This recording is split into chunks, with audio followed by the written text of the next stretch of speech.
Hey everybody, Rob Maurer here, and today we're talking about some news on Giga Nevada. It's been kind of the forgotten child for Tesla with all the excitement around Giga Berlin, Austin, and Shanghai, but we do have some news on Giga Nevada to talk about today. We've also got more information on AI Day, another round of price increases from Tesla, some news on GM, and some macro news as well. Tesla stock on the day today finishing up ever so slightly again, 0.2% to $710.92 for the sixth green day in a row. That narrowly outperformed the Nasdaq, which was up about 0.1%, but the volume was pretty low again today, so we had seen that drop back down yesterday. Same thing today, now down to about 16 million shares on the day, lower than July's average. Alright, so first up here we've got news on Giga Nevada, and this is per Panasonic's earnings report. They often share little details about their automotive batteries business, and this report no different, thanks to Tem Permanent on Twitter for passing this along. But in the report, they break down their midterm strategy, highlight progress on key initiatives, and one of those is that automotive batteries business. And in that section, they say that they have a new production line in the North America factory that is expected to start operations in August 2021. We have actually talked about this expansion before, so we did know this was coming, but this is just the most recent update and confirmation of that timeline. As for what that means, if we flip back to Panasonic's last quarterly report, we can see that they intended this expansion to grow production capacity from 35 gigawatt hours toward 38 to 39 gigawatt hours. So adding 3 to 4 gigawatt hours capacity, or about 10%. Keep that in mind, we'll expand on that in a second, but just another little snippet here from Panasonic's last quarterly report that is worth a reminder of, is they do intend to still expand their production capacity of 18650 cells in Japan, so that could help support additional production of Model S and X. And then they do also mention 4680 cells here, saying that they want to advance in their R&D and install equipment for prototype production in fiscal year 2022 for Panasonic that ends in March 2022.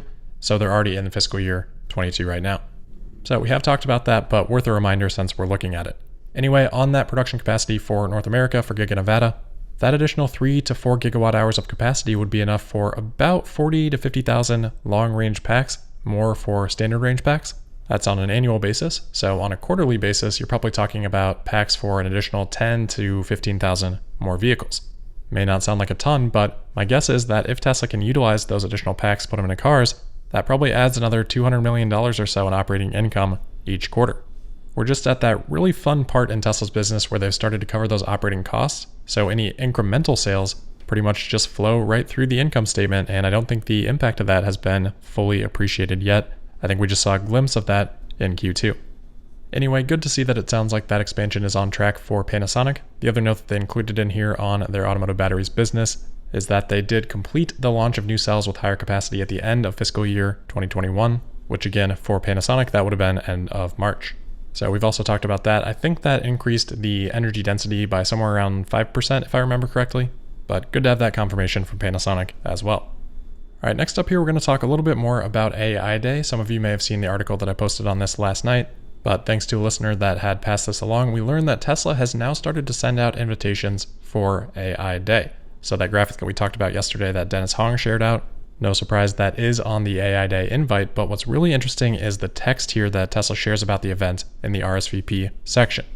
Quote, "This invite-only event will feature a keynote by Elon, hardware and software demos from Tesla engineers, test rides in a Model S Plaid, and more. Attendees will be among the first to see our latest developments in supercomputing and neural network training. They'll also get an inside look at what's next for AI at Tesla beyond our vehicle fleet." End quote. Okay. Beyond our vehicle fleet. So yesterday we talked about the potential partnership with the UCLA Robotics Laboratory, Professor Hong there, as I mentioned before, who, by the way, ended up deleting a lot of those tweets that we had talked about yesterday. So we've already got a thread there on robotics, and lo and behold, there is a job listing here for software engineer autonomy mobile robotics for Tesla in Palo Alto, where AI Day is being held. So a very interesting title there given the news of the last couple days. The job description reads, quote, "Tesla's mobile robotics team designs, builds, and deploys systems enabling scalable and flexible manufacturing lines for Tesla's growing product and factory portfolio. Products include multi-degree of freedom autonomous mobile robots. The team joins mechanical, electrical, software, and manufacturing engineering disciplines in a highly collaborative team. Core to the robot's full autonomy, the perception stack presents a unique opportunity to work on state-of-the-art algorithms for state estimation and motion planning, culminating in their deployment to real-world production applications. The perception software engineer will develop and own this stack from inception to deployment. The ideal candidate will have previous hands-on experience developing mobile robot perception solutions for commercial applications, end quote. Okay, so pretty interesting. I have a couple of comments on that. First off, a lot of that language is centered around factories or commercial applications. They mention flexible manufacturing lines here. And then the second thing that I would emphasize is that it doesn't sound like the mobile robotics team is something new. It sounds like they've been doing things like this for a while. I think we've even talked about a little bit of that sort of stuff in the paint shop, for example, if I recall correctly. So I think it'd be relatively fair to expect Tesla to talk about how they're using AI in manufacturing, give some specific examples, and outline their vision for what they want to do in the future. Now, I know it's fun to speculate about humanoid robots and those type of things. I personally don't really expect something like that from Tesla, but at the same time, you got to ask yourself, okay, if Tesla is going to be the predominant company in what Elon calls real-world AI, then at what point does something like that start to make sense? I don't think that's today necessarily, but nothing really stopping Tesla from providing their answer to that question. Remember when we did ask Elon through the Say process in the Q1 earnings call what the implications for Dojo would be beyond just training FSD networks, Elon did say that he believes, quote, long-term, people will think of Tesla as much as an AI robotics company as we are a car company or an energy company. I think we are developing one of the strongest hardware and software AI teams in the world, end quote. So perhaps even more notable in hindsight, the mention there of not just AI, but AI robotics. Finally then, I think it's important to note that maybe it's not Tesla trying to provide an answer here, maybe it's Tesla facilitating another company that's looking for an answer. So Elon did say that, quote, so a long story, but I think, yeah, probably others will want to use it too, and we will make it available, end quote. That referring to Dojo. So can't wait to find out more details. Definitely seems like something going on with Tesla AI plus robotics. And it's something that Tesla wants to emphasize because they believe it will attract talent that wants to work on that. Oh, and some people have asked, so unfortunately no AI Day invite here. All right, next up here, just a few days into Q3, we have our first price increase of the quarter for Tesla, continuation of everything that we've seen so far this year, this time on the Model S and the Model X. So both long-range variants have been increased in the US by $5,000. So the S now starts at $89,990, the X at $99,990, both up $10,000 from their original post-refresh list price. Obviously, Tesla on the Q2 call said that the S and the X were still a loss in Q2 just because production was so limited, but I think the rest of the Q2 financials pretty thoroughly answered the question of whether the price increases were more a result of rising supply chain costs or materials costs, or whether they were a result of really high demand, and definitely seems like it is more the latter. I would expect that's also the case here on the S and the X. Remember, Elon said that once they're up to scale, the production costs for the S and the X refresh versions should be lower than they were pre-refresh, when at the tail end of the old version, the S started at $69,420, of course, and the X started at $79,900. So the starting prices today for these vehicles are $20,000 more, $20,000 more than they were for the old version, and these vehicles are supposed to be cheaper to manufacture. Remember my comment to Kramer about the impact of the S and the X missing from Q2? Well, I may have actually been understating that impact with these recent price changes. If Tesla can get their production up and running on the new S and the X, the margins here should be truly incredible. I did also see that Tesla bumped the price up for the S and the X refresh in China. Obviously none of those have shipped yet, but looks like they took the price there up by about the equivalent of $4,500 US. I'm not sure if things changed in Europe yet, but I'd expect Tesla to follow suit there as well. All right, next up here, we've got a continuation from either earlier this week or late last week, can't quite remember, but this is on President Biden looking to try to implement a target for electric vehicle penetration for US automakers. We had mentioned before that they were looking at maybe 40% or so for 2030. Well, we've got a report here from Reuters that says that on Thursday, so tomorrow, the White House as well as Detroit's big three automakers, so no Tesla in there, would just be GM, Ford, and Fiat Chrysler, or these days Stellantis. But anyway, apparently they all plan to tomorrow announce a target of 40 to 50% of new vehicle sales by 2030 being electric models.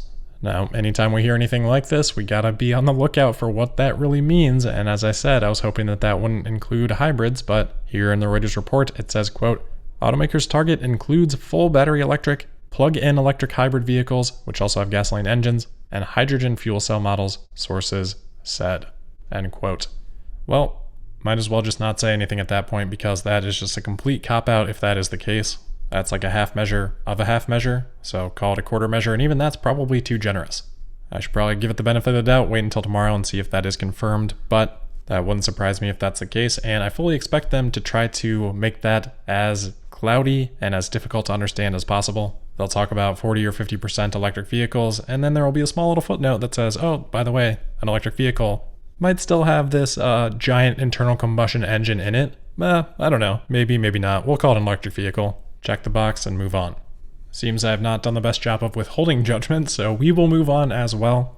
Our last piece of news here comes from GM's quarterly earnings report. They reported net income of $2.8 billion for the quarter, but did note that they had an $800 million charge related to the recall costs of the Chevy Bolt. So we had talked about that recall. There had been some fires that had happened. They've had to do a few things here, and their last press release confused me, so I'm not actually sure if they have resolved this situation or not yet, but regardless, an $800 million recall charge here. I'm not sure if that's in addition to any warranty reserves they had previously set aside. Not sure how their accounting is set up for that. But just to give some perspective on the size of that, it looks like, according to goodcarbadcar.net, that GM has sold, life to date, about 115,000 Bolts across Canada and the US. Let's say there's another 50% or so from that internationally. Not sure what the numbers are there. I think it fell under a different brand for Europe, and I'm not sure if that has been recalled or not. But anyway, let's just say it's about 175,000 units. That should be the ballpark. $800 million across those units would be about $4,500 per car. That is an expensive recall. I'm not sure that Chevy's making any profit on the Bolt to start with, but even if they are, it's tough to imagine that this isn't taking away the vast majority, if not all of that profit. Anyway, this would be probably more than 10% of a hit to margin, assuming the average selling price is somewhere below $45,000. So it looks like a pretty rough situation there for GM with the Bolt, and these are the kind of growing pains that other automakers are going to have to experience while also competing with a now mature Tesla.